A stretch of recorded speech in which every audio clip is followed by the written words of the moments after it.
The cargo bay of Station Nexus 7 hummed with the usual noise of 1,000 different species going about their business. Jake wiped the grease from his hands and looked at the environmental control panel in front of him.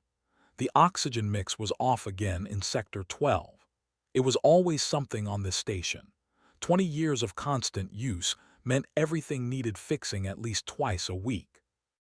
Jake had worked as a maintenance technician for 3 years now. Before that, he served in Earth's military as a medic. He saw enough blood and politics during those years to last a lifetime. When his contract ended, he took the first job that would get him far from Earth and far from wars that seemed to have no real purpose. Station Nexus 7 offered exactly what he wanted: quiet work, decent pay, and nobody asking him to pick sides in conflicts he did not understand. A commotion near the diplomatic quarter caught his attention. Jake looked up from his work and saw a group of tall, blue-skinned aliens in elaborate armor marching through the corridor. Everyone on the station knew them. Their empire controlled dozens of systems, and they made sure everyone remembered it. The armored guards moved with purpose, their faces set in hard expressions. Jake went back to his work. Whatever they were doing was not his concern. He learned long ago that getting involved in alien politics was a good way to end up dead or worse.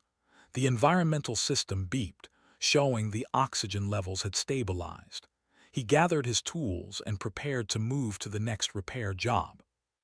The sound of raised voices made him pause. Jake glanced toward the diplomatic quarter again. The guards were leaving, all of them, moving quickly toward the docking bay. That was strange. The diplomatic quarter usually kept guards posted at all times. He watched as the last of the armored soldiers disappeared around a corner, leaving the area completely unprotected. A station announcement crackled over the speakers. Administrator, the who ran Station Nexus 7, spoke in his usual flat tone. A diplomat had been injured and was being placed under medical quarantine. All personnel were ordered to stay away from the diplomatic quarter until further notice. The announcement ended abruptly. Jake frowned. Medical quarantine usually meant doctors and medical staff would be rushing to help. Instead, he saw the guards leaving and no one going in. Something was wrong with this situation. He packed up his tools and started walking toward the diplomatic quarter. His curiosity pushed him forward even though he knew it was stupid to get involved. As he got closer, he saw other aliens hurrying away from the area. A merchant he recognized shook his head when Jake asked what was happening. "The princess is sick," the merchant said, his 4 eyes blinking rapidly. "They say she carries a plague. Her own people abandoned her. The station is sealing off the whole section." The merchant hurried away before Jake could ask more questions. Jake reached the entrance to the diplomatic quarter. Station security had already set up barriers. A young security officer, with gray skin and large ears, stood guard at the checkpoint. "This area is restricted," the officer said. "Administrator's orders." "What happened to the diplomat inside?" Jake asked. The shifted uncomfortably. "Princess of the Empire. She was injured in an attack on her ship before arriving here. They say she is contaminated with some kind of disease. The Empire has ordered everyone to stay away from her. Even her own guards left." "Is anyone treating her injuries?" "They said she is too dangerous to approach. The station medical staff refused to risk contamination. Administrator ordered the section sealed. She will get food and water through automated systems, nothing more." Jake felt anger building in his chest. They were leaving someone to die alone. It did not matter that she was an alien princess from an empire he knew nothing about. Leaving an injured person without medical care was wrong. "I want to go in," Jake said. The officer stared at him. "Did you not hear me? She is contaminated. You could die." "I am a trained medic. Let me assess the situation." The officer looked uncertain. He tapped his communication device and spoke quietly to someone. After a moment, he nodded. "Administrator says if you want to risk your life for that is your choice. Once you go in, you cannot leave until the quarantine is lifted. Could be weeks, could be never. Jake nodded. I understand. They unlocked the barrier and stepped aside. Jake walked through, hearing the barrier lock behind him. The corridor ahead was empty and quiet. Emergency lights cast everything in a dim yellow glow. He followed the signs to the main diplomatic suite and found the door partially open. Inside, the room was a mess. Medical supplies were scattered across the floor. Furniture had been knocked over, and on a bed in the corner, Jake saw her. Princess lay motionless, her blue skin pale and covered in sweat. She wore torn clothing stained with blood. Her breathing was shallow and rapid. Jake approached carefully. He had treated dozens of different alien species during his military service. They were humanoid enough that his medical training should apply. He knelt beside the bed and opened his small medical kit. The princess's eyes fluttered open. They were silver like polished metal and filled with pain. She looked at Jake with confusion. "Who are you?" she whispered in halting English. "My name is Jake. I am here to help." "Human?" She seemed surprised. "My guards left. My own people left me here to die. Why would you help?" Jake began examining her injuries. She had burns across her right side and what looked like shrapnel wounds in her shoulder. The wounds were infected and poorly treated. "Because you need help and I can provide it. That is reason enough." The princess closed her eyes. A single tear ran down her blue cheek. "I am Princess, third heir to the throne. My siblings tried to kill me. When they failed, they declared me contaminated so no one would help me. They are thorough in their cruelty." "Rest now," Jake said, cleaning the wounds with antiseptic. "We can talk about politics later. Right now, I need to keep you alive." As he worked, Jake realized what he had gotten himself into. He was locked in a quarantine zone with a dying alien princess that her own empire wanted dead. No support, limited supplies, and no way out. It was possibly the decision he had ever made. But watching the princess's breathing stabilize as he treated her wounds, Jake felt something he had not felt in years: purpose. For too long he had hidden from the universe, fixing machines and avoiding anything that mattered. Maybe it was time to stop running. The princess fell into a proper sleep as the pain medication took effect. Jake sat back and looked around the room. He had a lot of work to do. Medical treatment was just the first step. If the princess's enemies wanted her dead, they would try again. He needed to turn this diplomatic suite into something more defensible. Jake stood up and began taking inventory of what he had to work with. Outside the sealed doors, Station Nexus 7 continued its business. Inside, a human and an alien princess began an unlikely alliance that would change everything. 3 days had passed since Jake entered the quarantine zone. Princess was getting stronger, though her recovery was slow. Jake changed her bandages twice daily and made sure she ate the bland food that came through the automated delivery system. The infection in her wounds had started to clear up thanks to the antibiotics. He managed to stretch from his limited medical supplies. The princess watched him work with quiet curiosity. She asked few questions at first, still surprised that anyone had chosen to help her. Jake worked efficiently, speaking only when necessary. He was not good at small talk, especially with alien royalty. On the 4th day was strong enough to sit up without help. She looked around the room that had become their prison. "You have been very kind," she said, "but I still do not understand why. Humans are new to this sector. My empire has no treaties with your people. You owe me nothing." Jake was checking the oxygen recycler in the corner. "Where I come from, we help people who need it. Does not matter if we know them or if they can pay us back." "That is a strange philosophy for this galaxy," said. "Most species calculate the benefit before offering aid. My own people certainly do." Her voice turned bitter. "As I learned very clearly." Jake turned to face her. "Tell me what happened, the real story." Was quiet for a moment. Then she began to speak. "I am third in line for the throne. My older brother Kelvin and my older sister both have stronger claims. They also have more support among the noble houses. I thought the succession was already decided. I was content with a lesser role, perhaps governing a colony world or leading a fleet. She paused, her silver eyes distant. 3 months ago, I discovered evidence that Kelvin and were selling military secrets to the Syndicate. They were enriching themselves by betraying our empire's security. I brought this evidence to our father, the Emperor. Let me guess, Jake said. He did not believe you. Worse, he believed me but chose to ignore it. My father is old and tired. He wants a smooth succession, not a scandal. He told me to stay quiet and accept things as they were. Hands clenched into fists. I could not do that. I took the evidence to the military council, hoping they would act. That was brave, Jake said. That was foolish, corrected. Kelvin and learned what I had done. They hired assassins to kill me before I could expose them further. The bomb on my ship was meant to destroy all evidence along with me.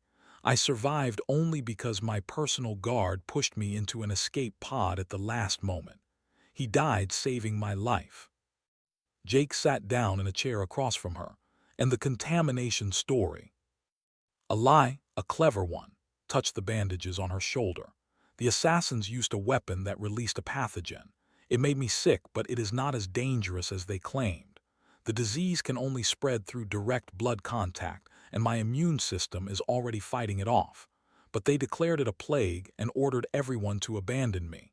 Tradition in our culture says that contaminated individuals must be isolated. My siblings used our own laws against me. Your guards just left you. Jake found that hard to believe. They had no choice under our law. When the Empire declares someone contaminated, loyalty becomes treason. My guards were ordered back to space. They obeyed or their families would suffer. Looked down at her hands. I do not blame them. I blame the system that forced them to choose. Jake stood and walked to the window.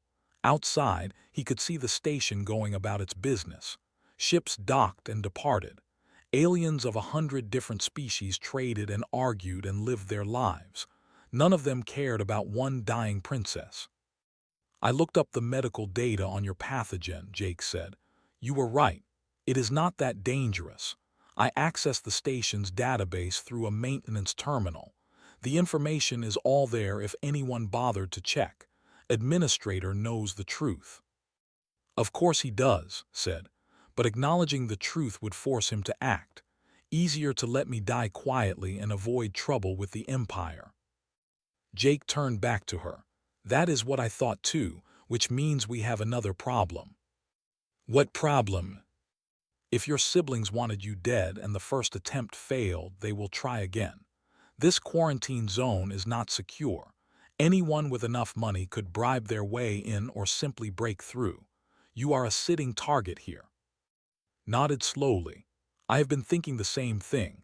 I am surprised they have not sent more assassins already. They probably are, Jake said. Could take a few days to arrange, but they will come. Then you should leave while you can, said. Get administrator to open the quarantine. You do not deserve to die because of my family's politics. Jake shook his head. I am not leaving you here alone. We need to prepare defenses. You are one human with a medical kit. What kind of defenses can you possibly create? Jake smiled for the first time since entering the quarantine zone. I am also a maintenance technician who knows every system on this station. Let me show you what humans do when we are backed into a corner. Over the next 2 days, Jake worked almost without sleep. He used his maintenance access codes to reroute power to the quarantine section. He pulled emergency force fields from storage and positioned them at key entry points. Using spare parts from the station's repair shops, he built motion sensors and pressure plates that would alert them if anyone approached. Watched him work with growing amazement. How do you know how to do all this? Military training, Jake said, connecting a wire to a control panel. Before I was a medic, I was a combat engineer. I built defensive positions on 3 different worlds. This is smaller scale but the same basic idea. You have had an interesting life for someone so young. Jake was only 32, though the last few years had added lines to his face. Young is relative. I have seen enough to know what matters. And what matters? Asked. Doing the right thing, even when it is hard, especially when it is hard. He finished his work and tested the force field. It hummed to life, creating a barrier of blue energy across the corridor entrance. That should slow down anyone trying to break in. Stood up carefully, still weak but improving every day. She walked over to where Jake was working. You are a strange human, Jake. Your species has only been in this sector for 20 years. You have no great empire, no powerful military fleets. Yet you stand here preparing to fight for me when my own people ran away. Jake checked his improvised security system one more time. Maybe that is exactly why I am here. We have not been in space long enough to forget what matters. Give us a few more centuries and humans might be just as cynical as everyone else. I hope not, said quietly. The galaxy could use more people like you. An alarm beeped on Jake's makeshift security panel. Someone was approaching the outer checkpoint. Jake and looked at each other. Looks like your siblings did not wait long, Jake said. He picked up a metal pipe he had sharpened into a makeshift weapon. Get back to the bedroom. Stay low. If things go badly, there is an emergency airlock access in the bathroom. You remember the code I showed you? Nodded, fear clear on her face. Be careful, Jake. Careful is not really my style, Jake said. He moved toward the entrance, positioning himself behind cover. The motion sensors showed 3 figures approaching. They moved with military precision. The first assassins had arrived. The 3 figures moved through the outer corridor with practiced ease. Jake watched them on his improvised security monitor, recognizing military training and how they cleared each corner and covered each other's movements. These were not simple thugs. Someone had sent professionals. The lead figure was tall and reptilian, with dark green scales and yellow eyes. Jake recognized from his military briefings.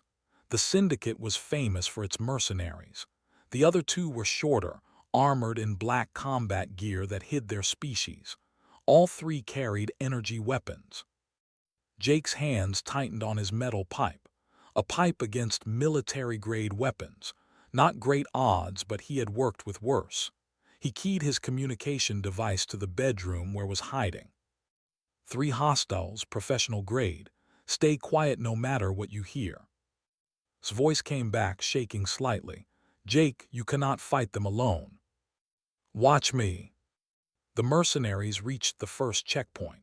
The lead examined the locked door and the force field Jake had installed. He said something to his companions in a language Jake did not understand. One of the armored figures pulled out a device and began working on the lock. Jake had expected this. He pressed a button on his control panel. The force field dropped for exactly 1 second, just long enough to surprise them, then came back up at triple strength. The who had been touching the door stumbled backward, his hands smoking from the energy feedback. The lead mercenary hissed in anger. He raised his weapon and fired at the force field. The energy bolt splashed against the barrier but did not penetrate. Jake smiled. Station force fields were designed to contain hull breaches. They could take a lot more punishment than handheld weapons could deliver. But Jake knew the force field would not hold forever. He needed to make them waste time and resources. He triggered his second trap. The corridor's gravity plating reversed in a 5-meter section, sending the 3 mercenaries floating toward the ceiling. They tumbled, trying to reorient themselves. While they were distracted, Jake used his maintenance access to open a hidden service panel in the wall. These maintenance tunnels ran throughout the station, too small for most species but perfect for a human. He crawled through quickly, coming out behind the mercenary's position. The had managed to flip himself right side up and was adjusting something on his belt. The gravity returned to normal, and all 3 mercenaries dropped back to the floor. They were angry now, focused entirely on the force field ahead of them. Jake struck from behind. He swung his metal pipe at the nearest armored figure, connecting with the helmet. The merc went down hard. The other two spun around, surprised to find their target behind them. Jake did not give them time to react. He grabbed the fallen mercenary's weapon, a compact plasma pistol, and fired at The shot caught the reptilian in the shoulder, burning through his armor. The roared in pain and returned fire. Jake dove back into the service tunnel as energy bolts scorched the wall where he had been standing. His heart pounded in his chest. That had been close, too close, but he had evened the odds a bit. He crawled through the maintenance tunnels, using his knowledge of the station to move faster than the mercenaries could track. He emerged in a different corridor, one that ran parallel to their position. Through a vent, he could see them regrouping. There was injured but still functional. The one Jake had knocked down was getting up, moving slower than before. The third merc, who Jake still had not gotten a good look at, was setting up some kind of device near the force field. A breaching charge, probably. Jake could not let them blow through his defenses. He needed to force them away from the quarantine section entirely. He accessed the environmental controls from a wall panel and began adjusting the oxygen mix in their corridor. Not enough to kill them, but enough to make breathing difficult. The mercenaries noticed immediately. They pulled out a breathing mask. The others did the same. Jake cursed. Of course, professional assassins would have emergency equipment. Time for a more direct approach. Jake pulled himself out of the maintenance tunnel and into the corridor, 20 meters behind the mercenaries. He fired the plasma pistol, not to hit them but to get their attention. All three turned. They shouted something and they split up, taking cover on both sides of the corridor. They were trying to flank him. Jake ran, heading deeper into the station's maintenance areas. He heard footsteps pursuing him. Good, the further he drew them from, the better. Jake led them through a maze of corridors, storage rooms, and technical spaces. He knew every turn, every hiding spot. The mercenaries knew only what their sensors told them. He used that advantage, appearing to take shots and then vanishing before they could respond. The chase continued for 15 minutes. Jake was breathing hard now, his body burning with fatigue. He was not as young as he used to be, and the mercenaries were relentless. But he was accomplishing his goal. They were far from the quarantine section now, deep in the station's industrial area. Jake ducked into a large room filled with water recycling equipment. Huge tanks and pipes dominated the space.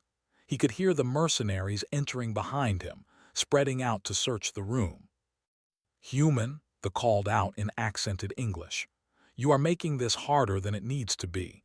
Give us the princess and we will let you live." Jake did not bother answering. He was climbing up a ladder on the side of a water tank, moving as quietly as possible. Below, he could see the three mercenaries searching between the equipment.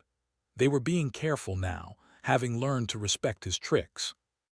One of the armored mercs passed directly below Jake's position. Jake jumped, landing on the figure's back and driving them both to the ground. They hit hard. Jake rolled away and kicked the mercenary's weapon across the floor. The other two opened fire. Energy bolts struck the ground near Jake, boiling metal and filling the air with smoke.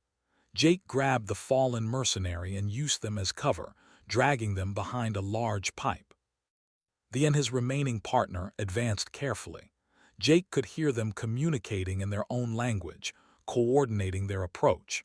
He looked at the unconscious mercenary he was using as a shield. The armor was partially burned through where the wild shots had hit his own teammate. These killers did not care much about each other. Jake noticed something else. The unconscious mercenary wore several weapons on his belt, including a grenade of some kind. Jake carefully removed it, examining the alien device. He had used similar weapons during his military service. The activation mechanism was universal enough that he could figure it out. He set the grenade for a 3-second delay, and threw it over the pipe toward where he thought the mercenaries were positioned. Then he ran in the opposite direction, toward the room's exit. The explosion was smaller than Jake expected, but it had the desired effect. Water from a ruptured tank flooded the room. Alarms began blaring throughout the section. Emergency doors started closing automatically to contain the damage. Jake sprinted for the exit, his boots splashing through rising water.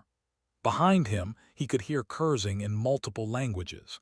He reached the door just as it was closing, sliding through the gap with centimeters to spare. On the other side, Jake allowed himself a moment to catch his breath.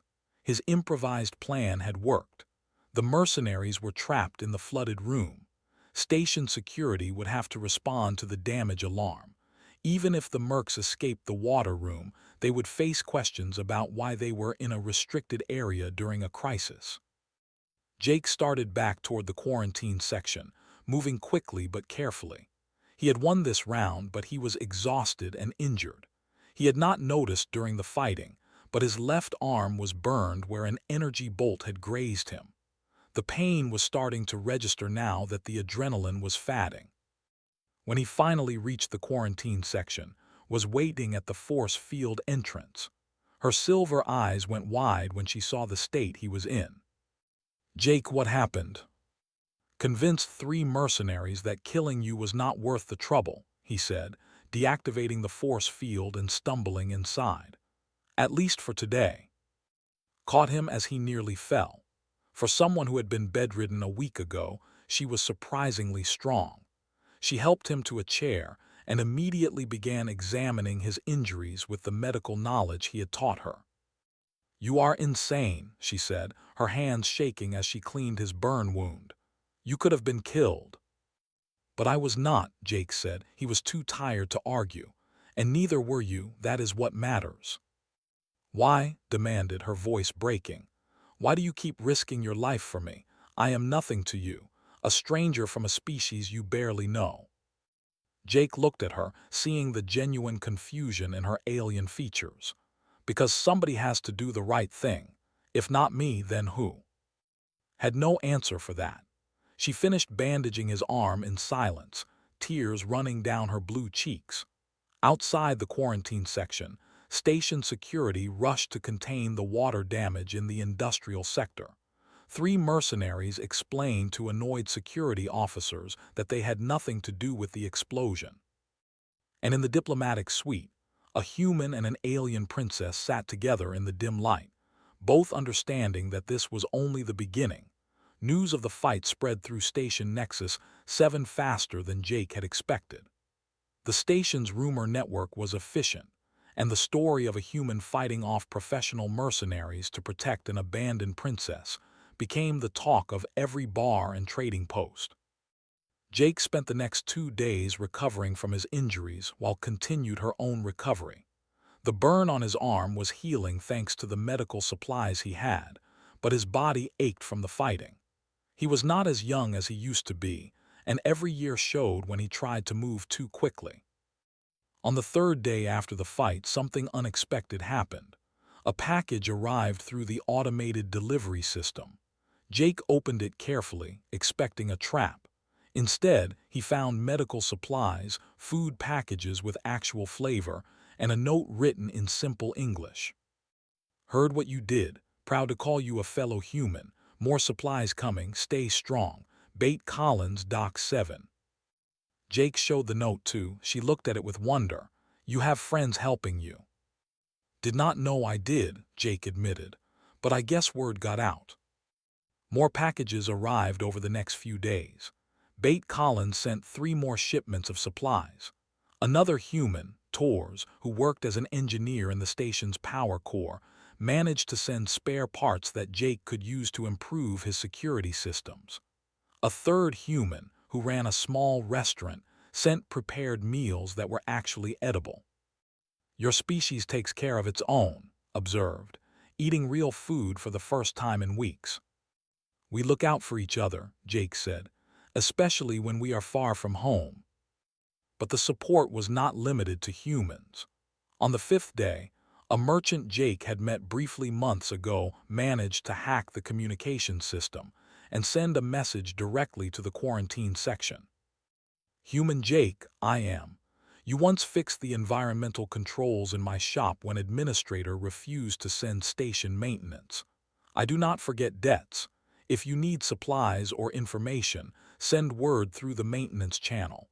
I will help however I can. Listened to the message with tears in her eyes. Why are they helping? They gain nothing from this. Maybe that is the point, Jake said. Not everything is about gain. The messages kept coming. A scout offered to watch the entrances to their section and report any suspicious activity. A pair of engineers from a species Jake did not recognize sent technical schematics that would help him build better defenses. Even some younger, ones who had no connection to the royal court, sent messages of support for the princess. But the most surprising message came from a military transmission on a secured channel. Jake nearly ignored it, thinking it was another attempt by the mercenaries. Then he recognized the encryption protocol. It was military standard. Princess, the voice said in the language. Jake's translation device converted it to English. This is Commander of the 5th Fleet. 40 of us heard what happened to you. We do not believe the contamination story. We know what your siblings did. We cannot act officially without violating our oaths, but we want you to know that not all have abandoned honor. If you need us, we will come. Put her hand over her mouth, overcome with emotion. Was my instructor at the military academy. He taught me fleet tactics and strategy. I thought everyone had turned against me. People surprise you sometimes, Jake said, usually when you need it most. Administrator was watching these developments with growing concern. The situation he thought he had contained was spreading. The human stand was becoming symbolic, and symbols were dangerous. Other species were beginning to question why the station had accepted the Empire's story so easily. Some were even calling a coward for not protecting someone under his jurisdiction. On the 7th day, Jake received a transmission from himself. This face appeared on the communication screen, his expression neutral but his eyes calculating. Jake said, "You have caused considerable disruption to my station." "Was not my goal," Jake replied, "just trying to keep someone alive." "Yes, well, your efforts have attracted attention. Attention I do not need." Paused. "I have intelligence that suggests another attempt on the princess's life is being planned. A larger force this time. Professional military contractors led by someone named. Do you know this name?" Jake felt his blood run cold. Was famous throughout the sector. A commander who had never failed a contract. If he was coming, this was serious. "How long do we have?" Jake asked. "Perhaps 2 days, perhaps less." His expression did not change. "I am informing you because it serves my interests to do so. If the princess dies in a massive firefight on my station, it creates problems. If she survives and remembers who helped her, that also creates problems. I am in a difficult position, Jake." "Are you asking me to surrender her?" "I am asking you to consider your options. You have fought well, but you are one human with limited resources. Commands a full tactical unit. You cannot win." Jake looked at who had been listening to the conversation. Her silver eyes met his, and he saw resignation there. She was preparing to accept death. "I will think about your advice," Jake told. The screen went dark. "He is right," said quietly. "You have done more than anyone could ask. You gave me hope when I had none. You showed me that there is still honor in the galaxy, but you do not have to die for me." "Not planning on dying," Jake said. "Planning on winning." "Jake, be realistic. How can you possibly?" A chime interrupted her. Someone was requesting entry at the outer checkpoint. Jake checked his security monitors and saw something he did not expect. A dozen figures stood outside, representing at least 6 different species. At the front was Bate Collins, the human freight hauler. Jake opened the communication channel. "Bate, what is this?" "Heard you might need some help," Bate said. She was a stocky woman in her 40s with graying hair and a no-nonsense attitude. So we came, all of us. Who is we? Volunteers, said a standing next to Bait. Jake recognized the merchant who had sent supplies.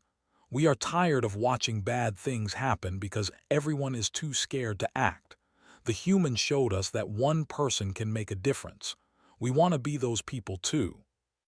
Jake looked at the group. There was Bait and there were 3 scouts. 2 engineers from a species Jake had learned were called a young soldier who looked nervous but determined, and half a dozen others. You understand what you are volunteering for? Jake asked. Professional soldiers are coming to kill the princess. If you get in their way, they will kill you too. We understand, Bait said. We also understand that if we keep letting powerful people do whatever they want, the galaxy becomes a place where only power matters. Some of us are tired of that galaxy. Jake felt something in his chest, a warmth he had not felt in years. Hope. He was not alone anymore. He deactivated the force field and let them in. For the next 2 days, the quarantine section became a hive of activity.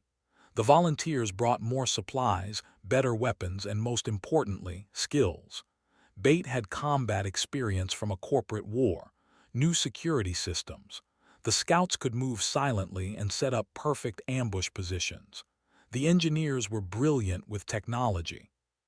Together, under Jake's leadership, they transformed the diplomatic quarter into a fortress. They reinforced doors, set up overlapping fields of fire, created fallback positions, and established communication networks. The young soldier, whose name was, provided valuable intelligence on how tactical units operated. Watched all of this with amazement. I was third in line for the throne of an empire, she said to Jake on the evening before the expected attack. I commanded fleets and governed worlds, but never have I felt more honored than I do now, watching these people risk everything for me, people who owe me nothing. They are not doing it just for you, Jake said, checking his plasma pistol one more time.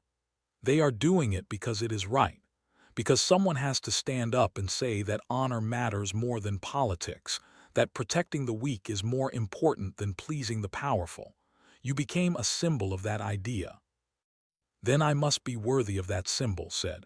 She had recovered enough to move around freely now. She picked up a weapon, a simple projectile rifle that the humans had provided. I will fight alongside you, Jake. If these volunteers are willing to die for me, then I am willing to die defending them. Jake nodded. Fair enough, but let us try not to die at all. I have found that living is generally preferable. Laughed, a sound Jake had not heard from her before. It was a good sound, human enough that it reminded him why he was fighting. That night, the volunteers took shifts on watch while others slept. Jake walked the perimeter of their defenses one more time, making small adjustments. Bait found him checking a force field emitter. You really think we can win tomorrow? She asked. I think we have a chance, Jake said honestly. With just me, we had no chance. With all of you, we have a real shot. What made you do this? Bait asked.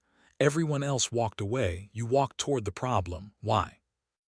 Jake thought about his answer for a long moment. Spent years in the military following orders that did not make sense, fighting wars that did not need to be fought, making compromises that ate at my soul. When I left, I promised myself I would never again walk away from something that was clearly right just because it was hard. This was clearly right, so I did not walk away. Bait nodded slowly. Glad we have humans like you out here. The galaxy needs more people who know when to stand firm. The night passed slowly. As dawn approached by station time, sensors detected movement. Multiple ships were docking, and his unit had arrived. Tactical unit moved through Station Nexus 7 with precision that made them look like a single organism. 20 soldiers, all trained in combined arms warfare. They wore advanced combat armor and carried weapons that could cut through station walls. Jake watched them on his security monitors and felt his stomach tighten. They are not trying to hide, observed, watching the same feed. This is a message. The message is that they can do whatever they want, Bates said grimly. She was checking her rifle for the 10th time. No one on the station will stop them. As if to confirm her words, station security made no move to intercept the unit. Administrator had made his choice, and it was not to interfere. The soldiers reached the outer boundary of the quarantine zone and stopped, forming up in a textbook assault formation. Jake activated the communication channel. "You are entering a restricted zone. Turn back now." A figure stepped forward from the ranks, taller than the others with armor decorated with marks of rank and achievement. Himself. When he spoke, his voice was calm and professional. "I am Commander. I have a contract to fulfill. Surrender, Princess, and the rest of you may leave unharmed. You have 60 seconds to decide." "Not going to happen," Jake replied.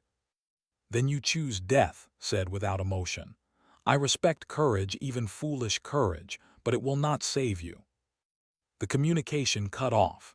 Jake turned to his defenders. They were positioned throughout the diplomatic quarter, each at a carefully chosen defensive point. The scouts held the high ground on equipment platforms. The engineers were ready at the environmental controls. Bait and the other humans formed the core defense around the princess's position. "Everyone knows the plan," Jake said. "We make them fight for every meter. We use the station against them, and we do not give up." "For the princess," shouted the young soldier, raising his weapon. "For what is right," Bait added. The others echoed the sentiment in their own languages.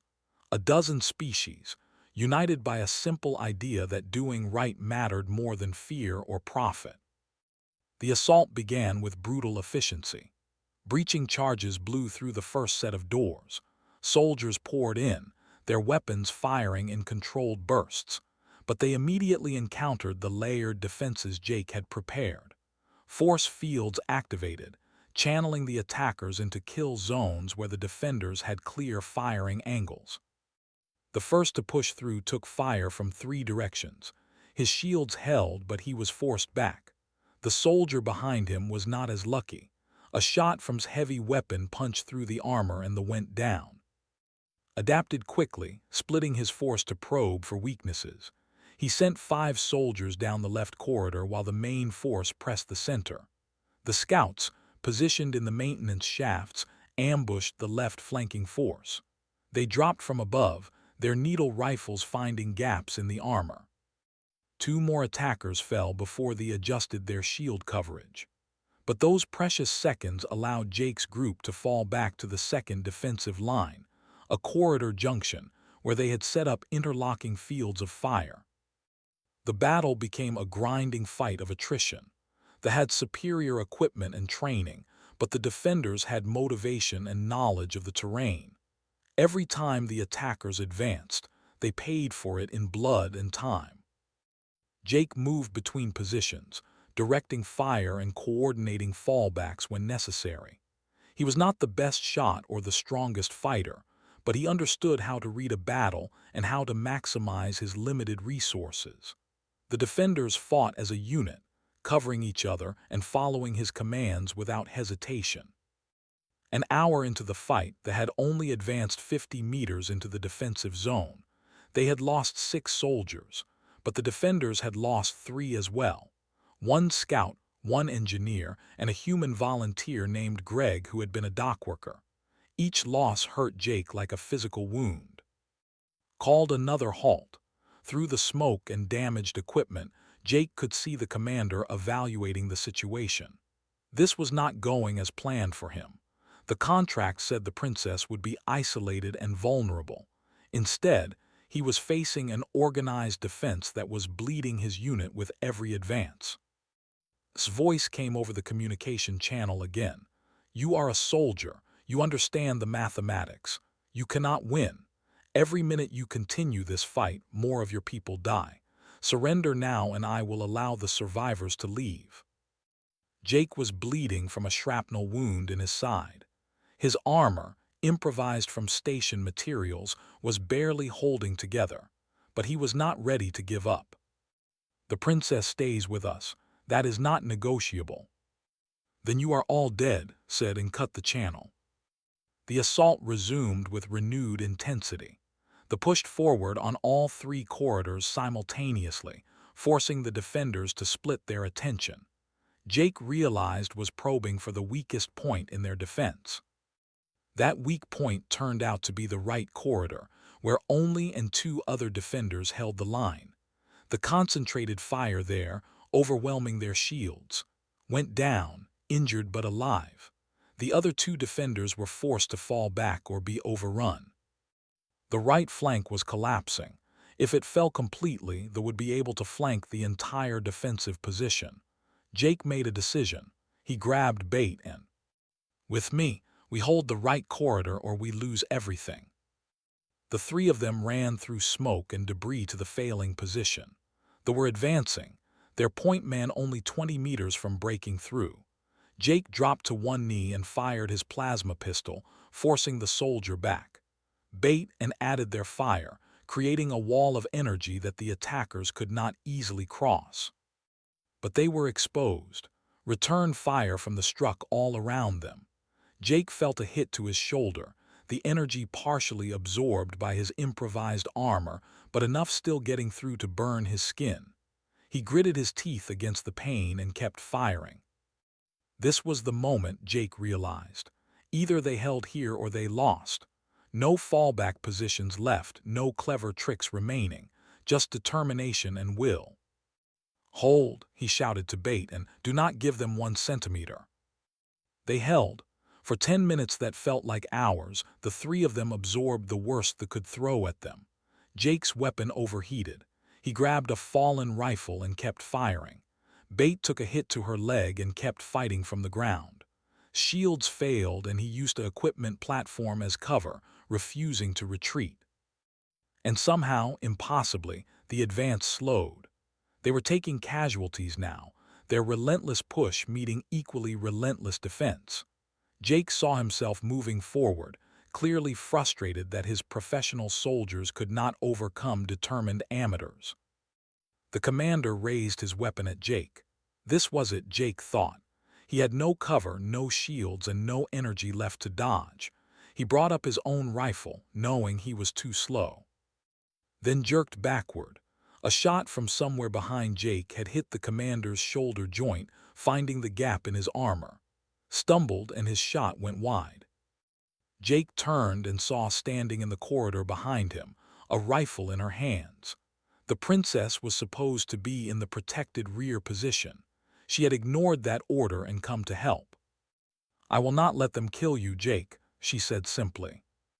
The sight of Princess fighting alongside the defenders had an unexpected effect. The young soldier, wounded but conscious, began shouting in his native language. He was calling on any honor to stand with their princess. And incredibly, someone answered. A transmission came through on military frequencies.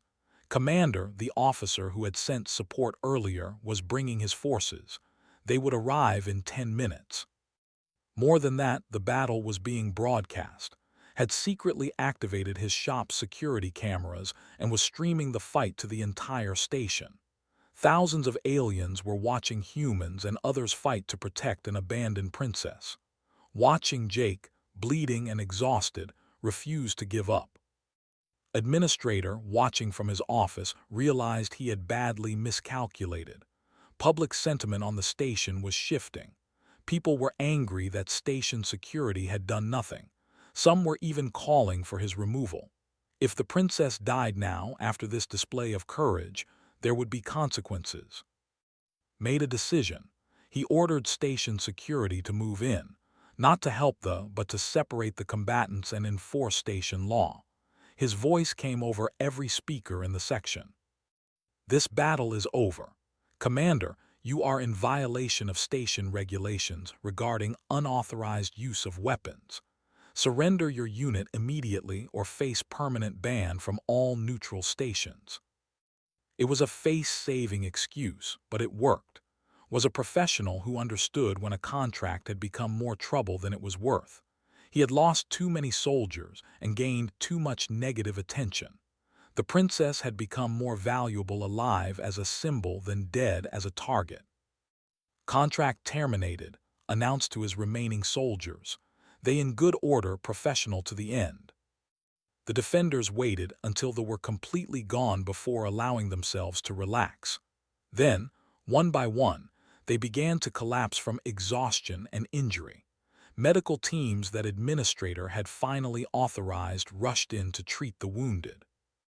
Jake found himself sitting against a wall, too tired to move. Knelt beside him, her own hands shaking from adrenaline crash. "We won," she said, as if she could not believe it. "We survived," Jake corrected. "That is good enough." Over the following days, the situation continued to change. Commander arrived with his fleet elements and publicly declared support for Princess's claim that she had been wrongfully abandoned. Other military officers joined him. The scandal could not be contained any longer. The Empire issued a formal apology, claiming the quarantine had been based on incorrect medical information. Princess was declared free to return home if she wished. Her siblings, now facing public outrage, their names from the succession competition, but surprised everyone by announcing she would not immediately return to space. Instead, she would remain on Station Nexus 7 to establish a new diplomatic initiative focused on protecting the rights of isolated or endangered individuals, regardless of their species or political status. "I learned something during my time here," she said in a recorded message that spread throughout the sector. "I learned that true strength is not in military power or political connections. It is in the willingness to stand for what is right, even when everyone else has walked away. A human named Jake taught me that, and I will spend the rest of my life honoring that lesson." Jake himself returned to his maintenance work, uncomfortable with being called a hero. But things were different now. Other species treated humans with new respect. Contracts that had been difficult to obtain suddenly became available. Earth's growing colonial efforts found more allies and partners. The phrase, "a human's word," began to carry weight in negotiations. When a human said they would do something, people believed it. The species that had barely registered in galactic politics 20 years ago was now seen as possessing something precious, honor that was not for sale.